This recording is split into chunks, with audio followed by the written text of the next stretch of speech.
दोस्तों, आज की कहानी है बहू तुम अपनी छोटी बहन को अपनी देवरानी बना दो। दोस्तों, कहानी शुरू करने से पहले अगर हमारे चैनल को सब्सक्राइब नहीं किया हो तो कर लीजिए ताकि आपके पास पहुंचे हर रोज नया वीडियो।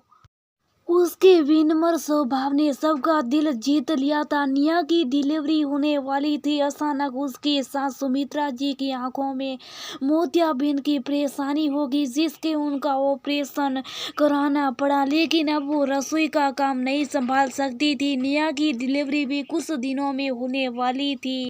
काम की परेशानी को देखते हुए निया ने अपनी बहन सोनिया को बुलाने का प्रस्ताव रखा, जिसको सबने मान लिया।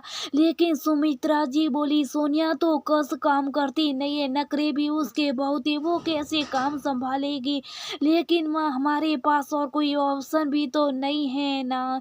रही काम की बात, तो गंगा काम वाली भाई भी होगी, उनकी सहायता के लिए सोनिया होगी तो निया और आपको थोड़ा सहारा लग जाएगा। निया के पति सूरज ने अपनी मां को समझाया।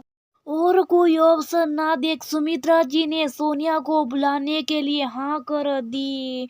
2 दिन बाद ही सोनिया घर आ गई। पहले दिन सोनिया ने घर के सारे काम समझ लिए। अगले दिन से उसने सुमित्रा जी से पूछ पूछ कर कामों में हाथ बटाना शुरू कर दिया। 2 दिन बाद ही निया को हॉस्पिटल में एडमिट करना पड़ा। निया और सुमित्रा जी ने हॉस्पिटल का बैग पहले तैयार कर रखा था, इसलिए उन्हें परेशानी नहीं हुई। लेकिन सुमित्रा जी को तो परेशानी अगले दिन से दिख रही थी। हॉस्पिटल और घर कैसे मैनेज होगा। सब एक साथ दोपहर को निया ने एक प्यारी सी परी को जन्म दिया। सब बहुत खुश थे। सोनिया तो मौसी बनने पर फूली नहीं समा रही थी। सुमित्रा जी तो दादी बनने की खुशी में मोहल्ले में मिठाई बांटने चल दी। सोनिया के लिए परीक्षा की घड़ी थी, पर हॉस्पिटल और छोटा बच्चा तीनों को संभालना था। सोनिया सुबह उठकर सबके लिए चाय नाश्ता बनाती, निया के सास ससुर को प्यार से नाश्ता कराती, फिर निया के दलिया बनाकर हॉस्पिटल पहुंच जाती। वहां सूरज को चाय पिलाकर घर भेज देती और अपने आप छोटे बच्चे को नहलाकर उसे दूध पिलवाकर सुला देती। फिर सारे गंदे कपड़े समेटती। तब तक सूरज भी घर से नहा धोकर आ जाता। फिर वह घर आकर सारे गद्दी कपड़े धोती। तब तक गंगा घर की सफाई कर देती और खाने की तैयारी कर देती। कपड़े धोकर सोनिया फटाफट सबके लिए गर्मा गर्म रोटी सेकती, सबको प्यार से खिलाती और फिर निया के लिए खिचड़ी बनाकर हॉस्पिटल पहुंच जाती। उसके आने पर सूरज भी अपनी दुकान के लिए निकल जाता। शाम तक सोनिया हॉस्पिटल में रहती। सूरज के आने के बाद फिर घर आकर रात का खाना बनाती। बीच बीच में सुमित्रा जी का भी पूरा ख्याल रखती। सुमित्रा जी को चिंता लगी रहती थी कि सोनिया उनकी परी को नहलाने के समय पूरी सावधानी रख रही या नहीं। तो सोनिया उनसे बोली, आंटी जी, मैं गुड़िया को नहलाने के समय आपको वीडियो कॉल कर लूंगी, कहीं कुछ गलती होगी तो आप मुझे बता देना। अगले दिन सोनिया ने सुमित्रा जी को वीडियो कॉल किया तो सुमित्रा जी ने देखा सोनिया बहुत ध्यान से गुड़िया की देखभाल करी। उसे देखकर लग रहा है कि जैसे वही उसकी माँ। उस दिन सुमित्रा जी को बहुत तसल्ली हुई, क्योंकि सोनिया ने एक भी मौका ऐसा नहीं दिया था कि सुमित्रा जी कोई कमी निकाल सके। 3 दिन बाद निया घर आ गई। सोनिया ने पूरा मोर्चा संभाल रखा था। सुमित्रा जी के कहने से पहले वह सब काम कर देती थी।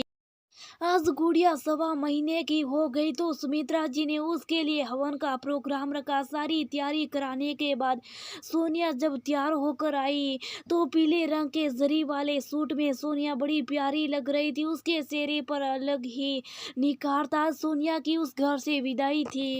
हवन पूजा में भी सोनिया ने बहुत मन में सारी रस्में कराई। पूजा खत्म होने के बाद जब सोनिया का जाने का समय हुआ तो सुमित्रा जी ने सोनिया को हॉल में बुलाया और बोली, सोनिया, मैं तो समझती थी कि तू बहुत नखरे वाली है, नौकरी करती है तो घर के काम काज भी तुझे नहीं आते होंगे, लेकिन तूने तो एक सुंगट गृहिणी की तरह 1 महीने तक इस घर को संभाला। मैंने तेरे हर काम में कमी निकालने की कोशिश की, लेकिन तूने कभी किसी बात का बुरा नहीं माना और हंसकर सारे काम करती रही।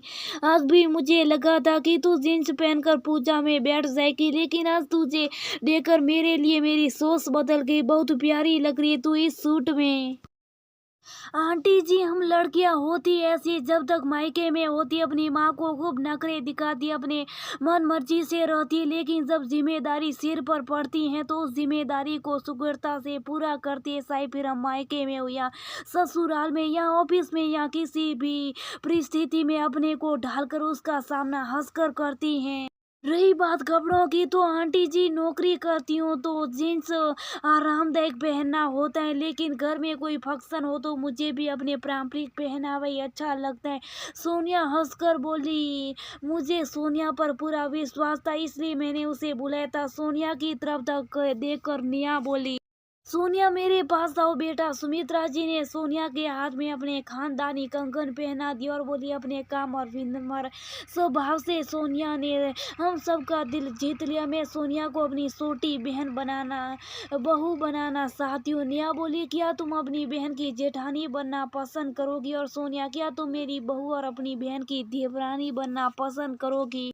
सुमित्रा जी की बात सुनकर सोनिया शर्मा की। उसने नजरें उठाकर नेहा के देवर तरुण की तरफ देखा, तो जो आज ही भतीजी के लिए रखी पूजा के लिए बेंगलोर से घर आया था, वो उसे देखकर मुस्कुरा रहा था। उसके चेहरे पर शरारत झलक रही थी, जिससे साफ पता लग रहा था कि उसने इस रिश्ते के लिए अपनी माँ से सहमति ली है। नेहा बोली, मम्मी जी, ये तो आपने फिल्मों वाली बात कर दी। तो मेरी बहू ये किसी हीरोइन से कम है? फिल्मों में भी तो वही होता है जो आम जिंदगी में घटनाएं घटती है। अधिकतर घरों में यही कहानी दोहराई जाती है। कोई जवान लड़की जब किसी शादी ब्याह या किसी रिश्तेदार के घरे रहने जाती है तो उसके स्वभाव को देखकर ही रिश्ते घरों में तय हो जाते हैं, समझे बहू रानी? सुमित्रा जी के कहने के अंदाज से सब हंसने लगे। दोस्तों, पुराने टाइम में तो ऐसा अक्सर होता था कि लड़कियों को रिश्तेदार में उनके स्वभाव और काम से पसंद कर लिया जाता था, क्योंकि पहले समय में लड़कियां रिश्तेदारी में रहने चली जाती थी। आज के समय में ये लड़कियों का आना जाना थोड़ा कम हो गया। उनकी पढ़ाई और नौकरी से उन्हें समय नहीं मिलता, लेकिन किसी का स्वभाव अच्छा और विनम्र हो तो हर कोई उसे पसंद करता।